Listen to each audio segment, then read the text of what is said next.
بسم الله والصلاة والسلام على رسول الله وعلى آله وصحبه أجمعين.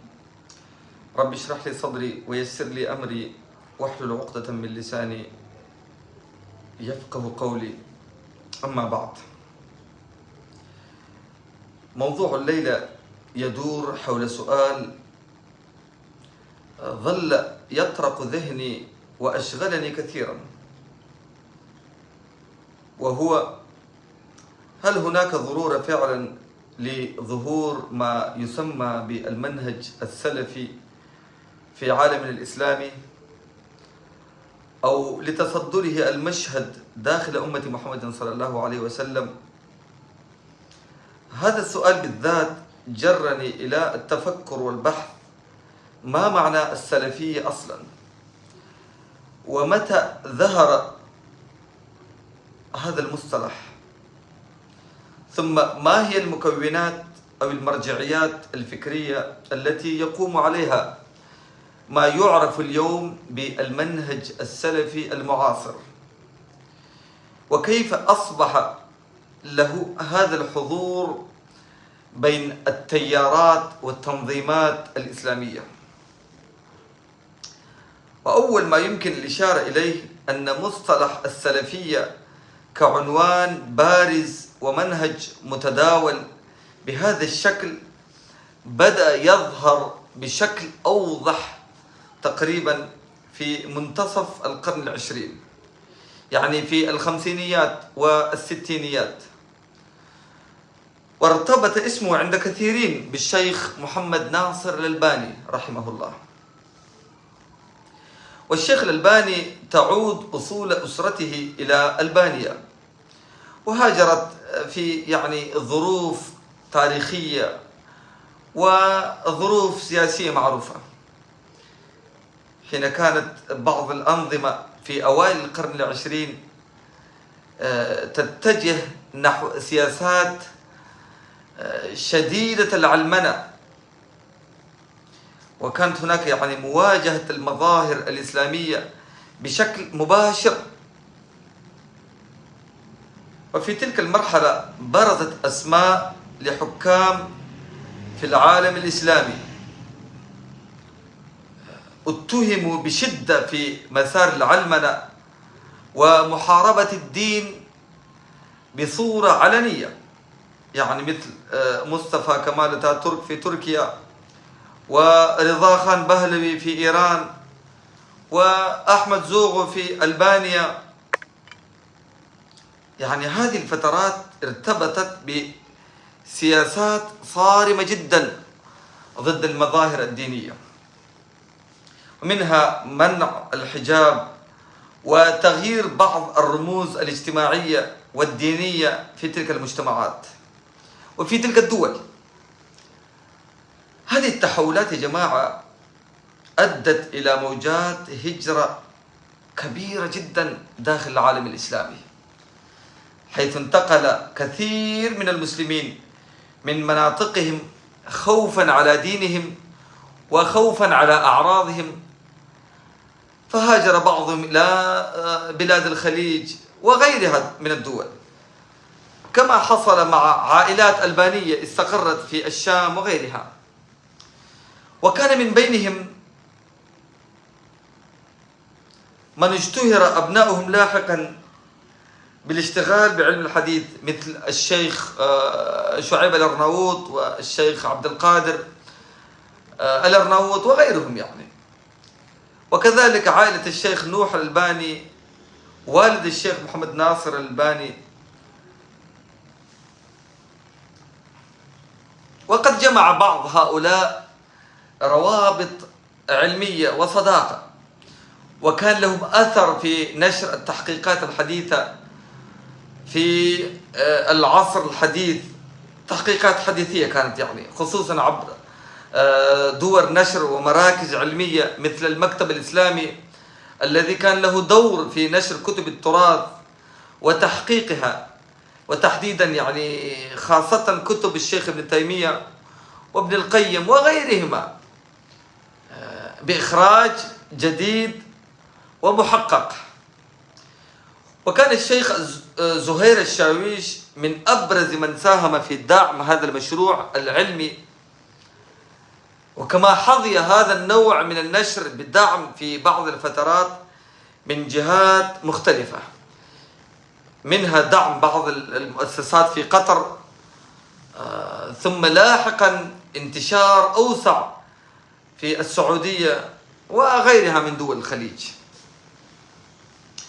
لكن المهم يا جماعة هنا الإشارة إلى نقطة خلافية عند الحديث عن الشيخ الألباني رحمه الله، وهي أنه عند بعض العلماء يعد مجتهدا في باب الحديث وفي باب التصحيح والتضعيف، بينما يرى آخرون أنه لم تتوفر لديه أدوات الاجتهاد الكاملة، أدوات الاجتهاد في بقية العلوم غير الحديث، حتى لم يسلم له في الأحاديث بعض العلماء، فبقية العلوم كالعربية والفقه وأصول الفقه.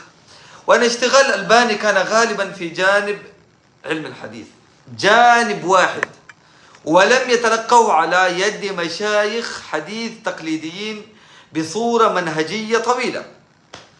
ومع ذلك فإن الرجل نفسه كان يذكر طريقة اشتغاله العلمي وكيف بدأ اهتمامه بالحديث من خلال قراءاته وتحقيقاته واطلاعه على كتب التخريج، مثل تخريجات الإمام العراقي لكتاب إحياء علوم الدين، حتى ألف كتابه في هذا الباب وتأثر بهذا المنهج في الحكم على الحديث وتخريجها.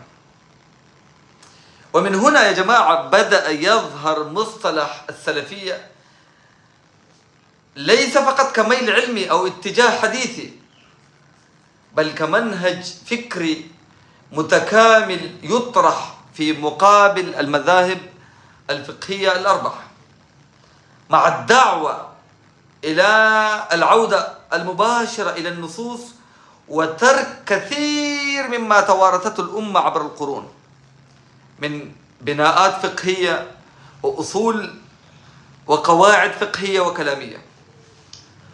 وهنا يا جماعة يظهر جانب مهم في الفهم التاريخي. الأمة الإسلامية منذ عصر الصحابة رضوان الله عليهم أجمعين، ثم التابعين وتابعيهم، ثم نشوء المذاهب الأربع،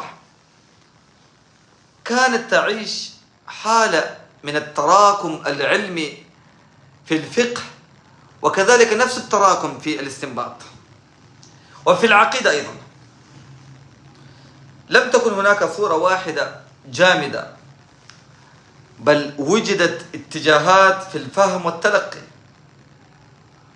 ومع ذلك تشكل لاحقا ما عرف بمدارس أهل السنة والجماعة، مثل المدرسة الأشعرية والماتريدية، إلى جانب اتجاهات أخرى. وكان التعامل يا جماعة مع نصوص الصفات مثلا يدور غالبا بين مسارين: إما التأويل بما يوافق لغة العرب وفهم السلف، أو التفويض، أي إمرار النصوص كما جاءت دون الخوض في الكيفية. وهذان المساران يا جماعة كانا معروفين عند طوائف من السلف والخلف، ولم يكن الأمر في بداياته بهذا التقسيم الحاد الذي نراه في بعض الطروحات المتأخرة. ومن هنا فإن النقاش حول السلفية اليوم لم يكن فصله عن هذا التاريخ الطويل من تطور الفهم الإسلامي، ولا عن التحولات الحديثة التي أعادت طرح أسئلة الهوية والمنهج بطريقة أكثر حدة وتنظيما مما كان في القرون السابقة. فمنهج التفويض يا جماعة عند بعض السلف من الصحابة والتابعين، كبار التابعين، يقوم على تمرير النصوص كما وردت من غير الخوض في تفاصيل المعنى أو البحث في الكيفية، لكن تثار هنا يا جماعة مسألة مهمة جدا: هل يصح أصلا التفريق بين المعنى والكيفية؟ لأن الكيفية في حقيقتها داخلة في أصل المعنى وليست شيئا منفصلا عنه. فإذا قال قائل مثلا: نحن نثبت المعنى ونفوض الكيفية، يقال له: إذا كنت قد أدركت المعنى المراد على وجهه الحقيقي في حق الله سبحانه وتعالى، فأنت بهذا قد رسمت وصورت في ذهنك تصورا معينا، وهذا التصور هو في حقيقته نوع من التكيف، حتى وإن لم تسميه الكيفية أو النوع من هذا القبيل. فكيف تقول مثلا: يد تليق بجلاله وليست كأيدينا، ثم تزعم أنك لم تدخل معنا أو تكييف؟ هنا يظهر الإشكال في التفريق بين المعنى والكيفية. ويضرب بعضهم لذلك أمثلة حسية مثل المثلث أو الدائرة، فبمجرد ذكر الاسم ينتقل الذهن مباشرة إلى شكل محدد معروف، ولا يمكن أبدا أن يفهم منه غير ذلك في الاستعمال المتبادر. فالألفاظ عند الإطلاق لها معان ذهنية مستقرة ولا تنفك عنها إلا بقرينة. ومن هنا يقال يا جماعة إن كثيرا من تعبيرات العرب لا تفهم على ظاهرها، الظاهر الحرفي، بل يراد بها المعنى البلاغي أو المجازي. فالعرب مثلا تقول: فلان كثير الرماد، ولا تقصد أنه يجمع الرماد فعليا، بل تعني أنه كريم سخي جواد. وتقول العرب: فلان طويل النجاد، يعني طويل القامة، لأن النجاد مرتبط بالسيف وطوله يستلزم طول صاحبه. كذلك تقول: عريض القفا، وتريد به الجهل أو الغفلة. وتقول: عليه عين الله، أي حفظه ورعايته، لا إثبات جارحة العين والعياذ بالله لله سبحانه وتعالى. ففهم لغة العرب يعني أصل الأساس في النصوص الشرعية، وعلى هذا الأساس نشأت مناهج الاستنباط عند العلماء. فالأمر يا جماعة ليس مجرد تتبع حديث صحيح والعمل به دون نظر، لأن الحديث الصحيح قد يعارضه ما هو أقوى دلالة، أو يخصصه نص آخر، أو ينسخ دليل متقدم أو لاحق، أو يكون محمول على حال معين. ولذلك يا جماعة نجد اختلاف الأئمة الأربعة رحمهم الله سبحانه وتعالى في بعض الفروع، وهذا الاختلاف ليس إعراضا عن السنة، بل هو مبنى على اختلاف طرق الترجيح بين الأدلة. فقد يقدم الإمام عمل صحابي لأنه أعلم بمراد النبي صلى الله عليه وسلم وأقرب إلى زمنه وملازمته، أو يقدم دليلا آخر عنده أقوى من حيث الجمع أو الدلالة. فالمسألة يا جماعة ليست ببساطة حديث صحيح إذن يؤخذ به مطلقا، لا، بل الاجتهاد له أدواته وقواعده: معرفة اللغة وأصول الفقه والناسخ والمنسوخ ومراتب الأدلة وفهم المقاصد ومراعاة الجمع بين النصوص.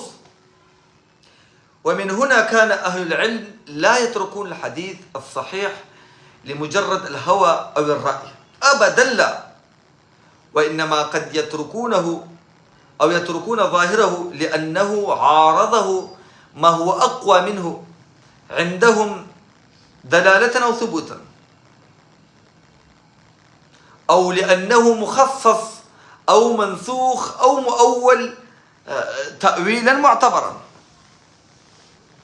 وكذلك يا جماعة مسألة التفريق بين المناهج الكلامية في العقائد، فقد كان عند الأمة عبر القرون اتجاهان في التعامل مع النصوص المتشابهة، إما التفويض مع التنزيه أو التأويل بما يوافق لسان العرب وقواعد العرب.